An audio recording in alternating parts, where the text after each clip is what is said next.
Hey girls, it's your mother's book launch. What do you have to say? Facebook Live. We're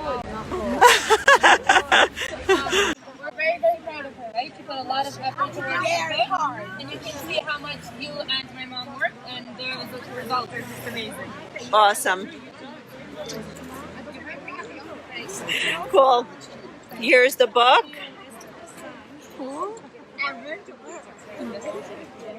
Oh no, I don't. It's not. No, it's not me wearing the mask. Where you? Yeah, me. Doesn't matter, but I'm protecting you from me.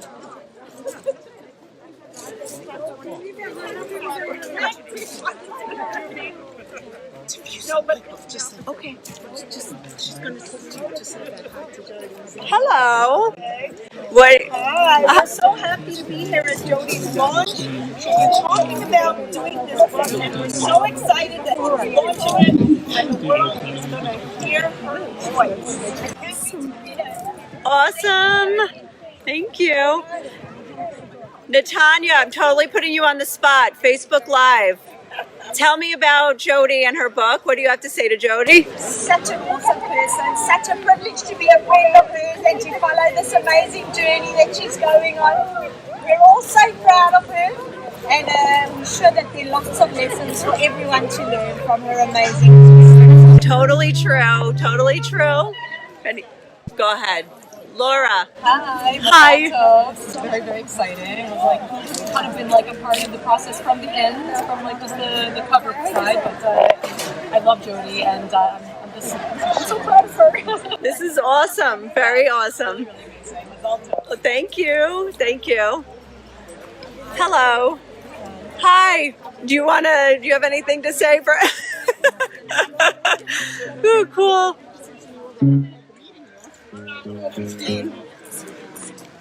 Candy. Hi, you're on Facebook Live right now. No, it's great. We're all good. Put the mask. No, I'm just kidding. So, anyway, Jodi's book launch. What would you like to say to Jodi?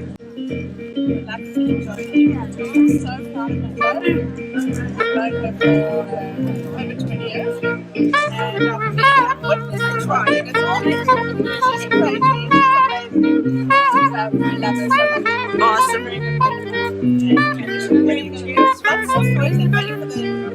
The sequel. Yes. Awesome. Thank you. Thank you. Gavin, you're on Facebook Live. Hi. So anyway, you probably have the most to say about this process going on of Jodi. How many years have you been married? 28 years, plus you've known each other longer than that, and now she's written a book. What would you like to say? I would like to say that going through the process of writing a book is not dissimilar from going through the process of having a child.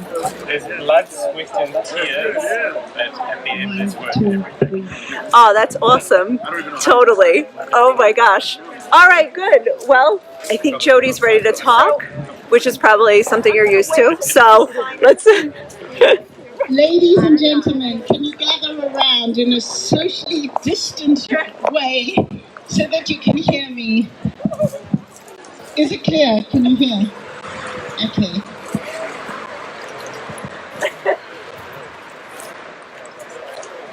So to all my friends and hopefully lots of fans and family who are out there, people watching on Facebook, we live in crazy times and I know you couldn't all be here.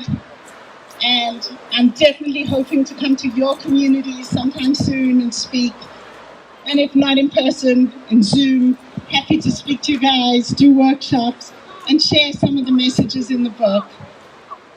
But for now, I want to thank everybody who's in this room, in this socially distant outdoor space with their masks on, for coming out in the midst of a pandemic. And in fact, I was thinking a better title for this book might have been How to Launch a Book in a Pandemic, because there goes all those speaking tours you were planning on, and all those speaking engagements, and all those book launch events. And right now, this is the brave souls of Jerusalem who are out on the eve of lockdown in the city. Thank you, guys. But really, the theme of trying to launch a book in a pandemic is a little bit what the book is about. The book is about dealing with life's cards that you are given and making the best of them. It's a story about not stopping and being stunned and stunted, but living and moving and making progress. And as the tagline of my book says, go be unstoppable. Seriously, this was not just a journey about Jodi, who's traveled the world to 87 countries with her 3 children, kosher and on a budget. But this is really also the journey about me finding my voice. This is the story of a very, very quiet Jodi, who was once the church mouse, the quiet one, scared of her own shadow, who had a transformation. In fact, there are few people, very few people, who actually know me from long, long ago, when I was that really quiet Jodi. So many people told me, Jodi, write a book. You have a popular blog which was featured in Metro Ema. The people loved, and I shared my stories. I shared my unique experiences. I've traveled all over the world. But I personally had to believe I had a voice. And I had to believe I had a message. And I had to deal with all the naysayers, all the people who told me, but do you know writing a book is hard? Do you know writing a book takes a very long time? Do you know writing a book's very expensive? Do you know you'll never make money on a book? And again, I heard all those messages. And to be honest, I put off this job for about 5 years. Even my husband Gavin, my chief supporter, was a little skeptic in the beginning. But once he read the first draft of the book, even he knew there was a message, and he became my chief supporter and my editor-in-chief. So thank you, Gavin, for all those countless hours that you put into the book. And thank you to my 3 amazing children, Miran, Tamira, and Kayla. Thank you for giving me so much messages, so many stories that I can use in the book.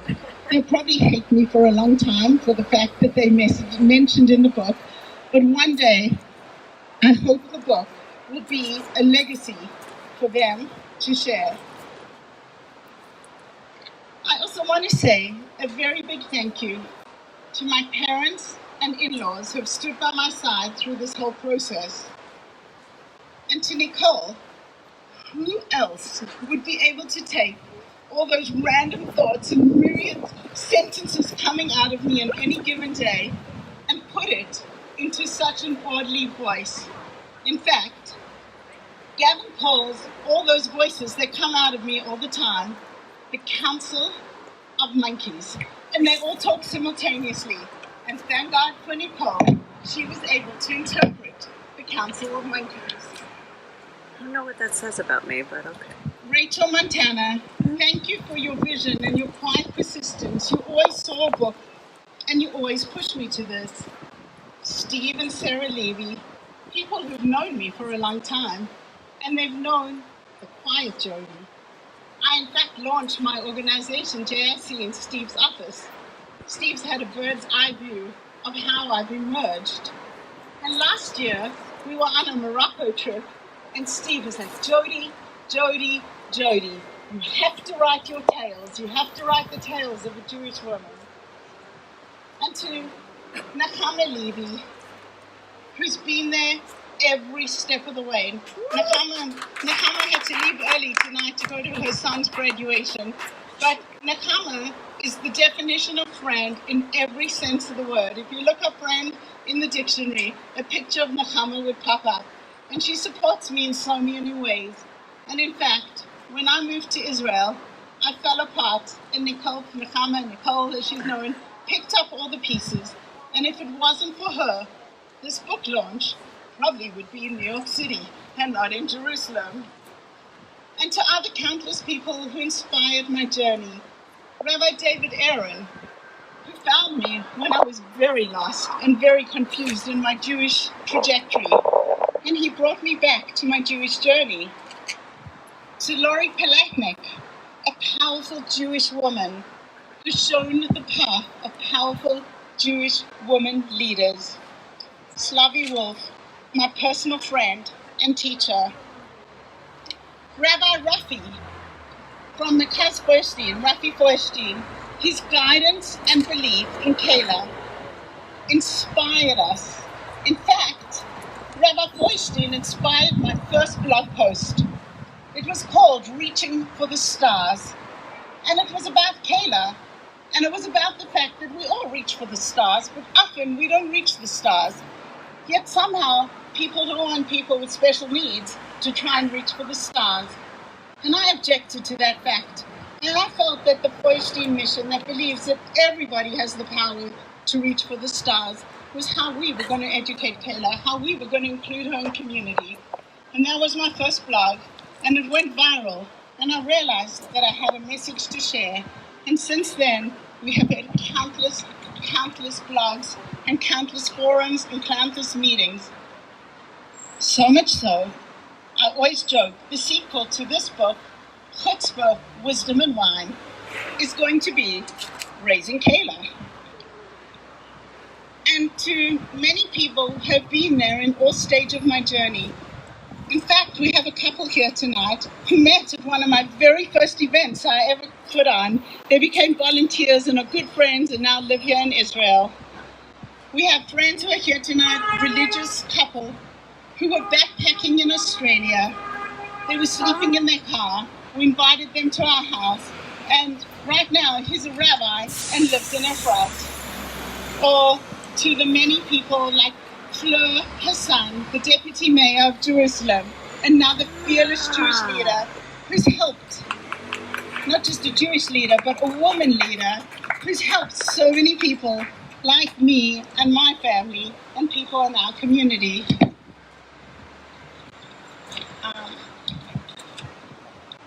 Okay, but now this story is really going to focus on Mrs. Fackler, a lady we call Mother of all mothers. Last year, Mrs. Fackler passed away. I was at her funeral when one of her sons mentioned that she was a mother to so many that they call her the mother of all mothers. I was one of her spiritual children. A few days later, I took a group to Morocco. It was a typical JIC type of group, a diverse group. Some of my group were religious, some were not religious, some people were at a Shabbat table in jeans, some people had their cell phones, and other people had head coverings on. But as it is in Morocco, when you have a meal in someone's home, they invite other tourists who are there, and there was a group of Alexander Hasidim who was celebrating 30 men who were celebrating someone's 50th birthday. And I decided, in front of this diverse crowd, I'm going to get up and make a l'chaim in honor of Mrs. Fackler's neshama. So I stood up and started to tell my journey.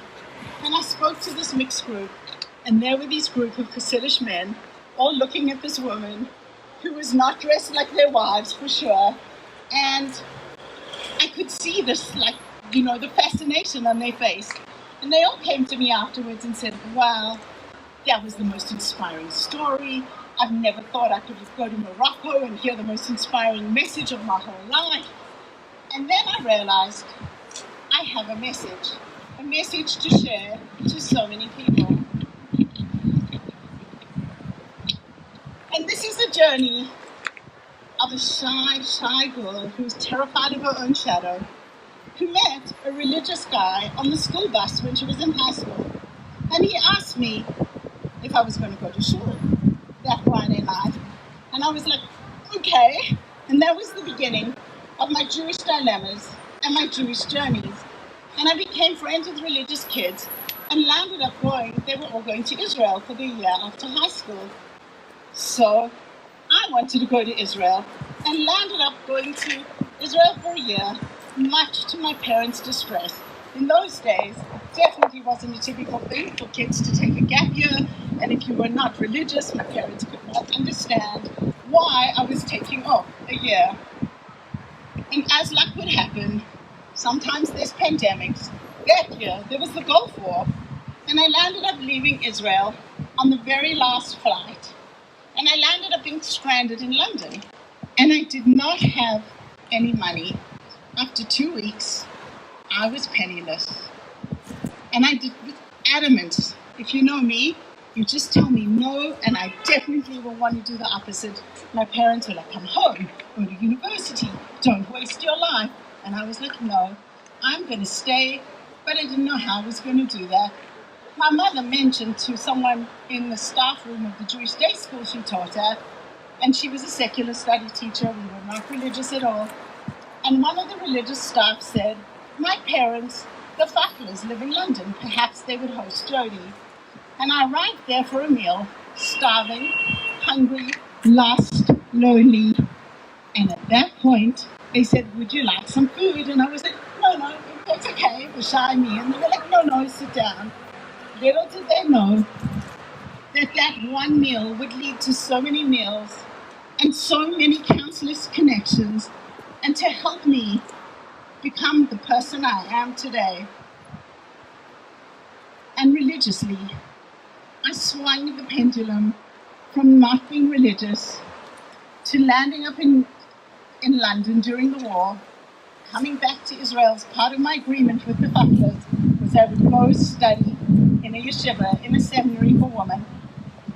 However, I had no money, and Esha Torah was one of the few places that would allow me to, not Esha Torah, Neve Yerushalayim, to go stay there for free, because you didn't have to pay and you got food. Sounded like a good deal to me, until they kicked me out.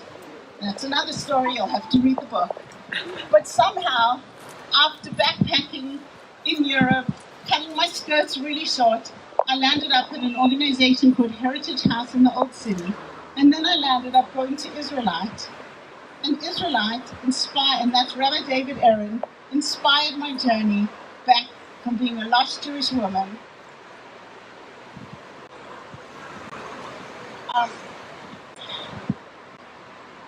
After that, and there is a lot in between, so you have to read the book to know all the juicy details. But I met my husband, Gavin. It was his first trip to Israel, and he was not yet religious, but he put a note in the kotel, in the wall, to find his wife. And 4 days later, he met me when he was lost, and he bumped into me on a street corner in Jerusalem. As he says, he picked up his wife off a street corner. And he also likes to say, if you want service, go to the head office. So, after our second date, I told him, and at that point in my life, I was seriously confused, but I did not know much. But the one thing I definitely knew was I wanted to have an open home like the Fatlers. And I wanted to be able to give back to people like they did. At that point, they were living in Israel. They were a couple in their 70s. And every week, they would call every Merkaz Klita and every yeshiva and make sure they had a house full of guests. And Gavin just looked at me and said, me too. I also want a house like that. So little did I know. But I randomly met a guy in a street corner. And we had a crazy journey where we've lived in 29 apartments in 9 cities in 5 countries. But we share a passion to build community, a mission to change the world, and to giving back. And we continue our crazy journey, including visiting 87 countries, 50 with our children, often I travel alone. We do this on a budget. We do this with kosher food. And in fact, we go out every single night of our lives. So guys, just in case we have lockdown tonight, it might be our last party. So you're a part of it. And part of the book is a story about how a newly religious couple focused on a mission to change the world. Rabbi Weinberg, Zichron Lebracha from Aish Torah, had a major influence on me. How did I land at Aish Torah? Well, you ask. We were living in Tasmania. Yes, Tasmania is actually a place that exists beyond the comics, a little island of Australia. When David, who's in fact in the audience here, happened to randomly knock on my door because the Chabad rabbi said there's a religious couple living there, I was so happy to see someone with a kippah that I let him in. And we schmoozed for a while, and he told me about this option. If I could get 15 students, we could come to Israel on a free trip. This is before internet, before looking up things on Google. I was like, a free trip to Israel. So being the salesperson I am, I could have sold pink elephants, but I sold to everyone, you have to come on this trip to Israel. We got 15 people. I arrived in Israel with my skin-tight jeans and was shocked to find out that, in fact, Aish Torah was a black hat organization.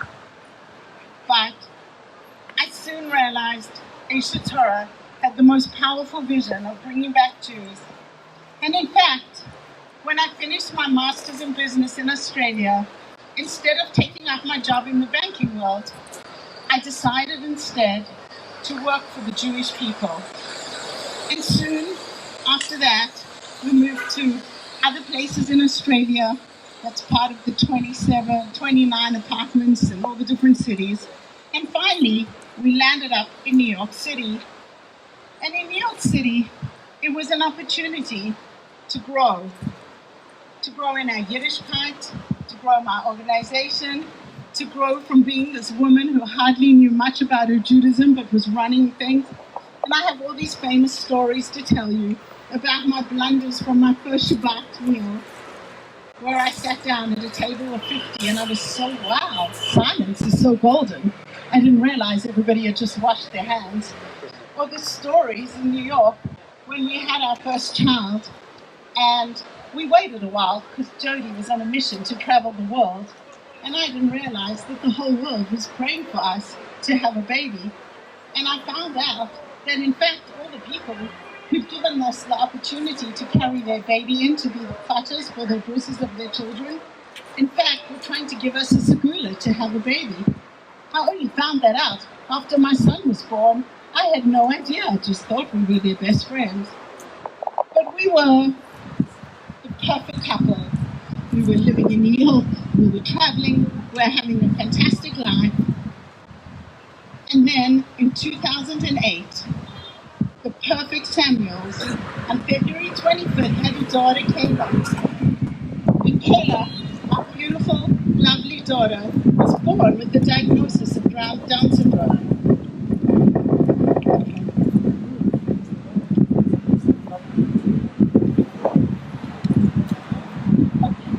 Sorry, the wind is causing some interference. Stand up.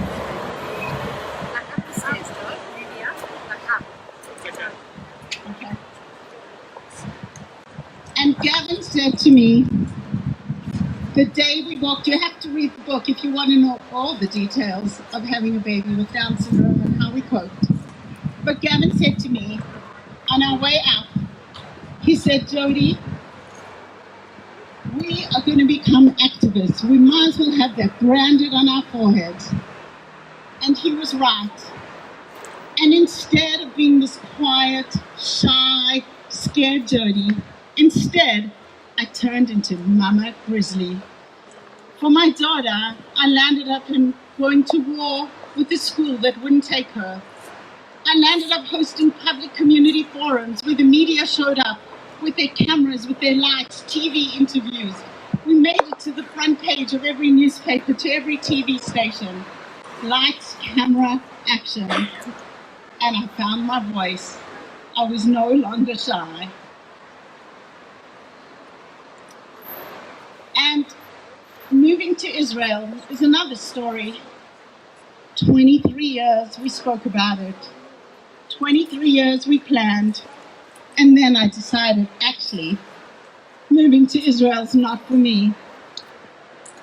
And it was one of the hardest things I ever did. But in 2014, I joke, but Hamas was our Aliyah Shaliach. We were here during the Gulf War, and this hardest experience of my life started. This type A personality, the person who controls everything, arrived here not even being able to speak the language. I never had any Jewish day school experience, no Hebrew. And I always joke that when Kayla was born, I never shed a tear. But when I made Aliyah, every single government office, I came out in tears. It was a huge adjustment for me to go from being in New York, Jodi somebody, to Jodi no one. Ultimately, this story is about Mrs. Fackler's message of giving. Giving for no other reason except that giving gives back for eternity. It's a gift that keeps giving. It's my real, open, honest, raw story, and sometimes very hysterical, about my mission to change the world in my own little way. It's about my taking on the world in spite of my insecurities and my vulnerabilities. It's about life being beautiful, even when life is not perfect. It's about dealing with the cards you are dealt. It's about living more, loving more, traveling more, laughing more. It's about making your life matter. And it's about being unstoppable. And as I always say, and there's a reason the book has the word wine in it, chutzpah, wisdom, and wine. A huge l'chaim to everybody who's here. L'chaim. And ladies and gentlemen, I would love to speak to your communities. I would love to do Zoom talks for you guys. I'm happy to sign books tonight. They're 50 shekels for anyone here, usually 70 shekels. I have to do my sales pitch. I'd love you guys to buy a book. Happy to sign them. Guys, thank you, l'chaim. And with that, enjoy the food, the music, and the jazz. And Tamara has a message. If there's anyone that didn't sign in, I would really appreciate if you could come to the table at the front, just so we can, control everyone that's here and make sure we're doing everything according to the Anchayot. Thanks. Thank you. L'chaim, everybody. L'chaim. L'chaim, guys. L'chaim.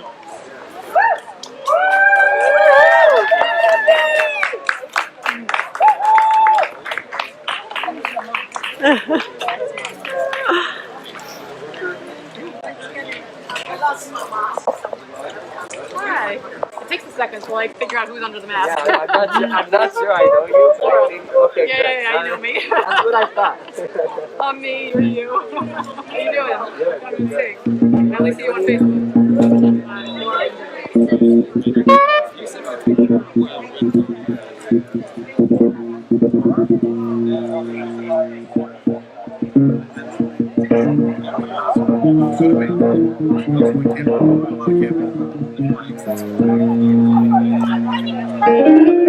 Hey, Kayla! Can I get a high five? Oh, a high elbow. That's right.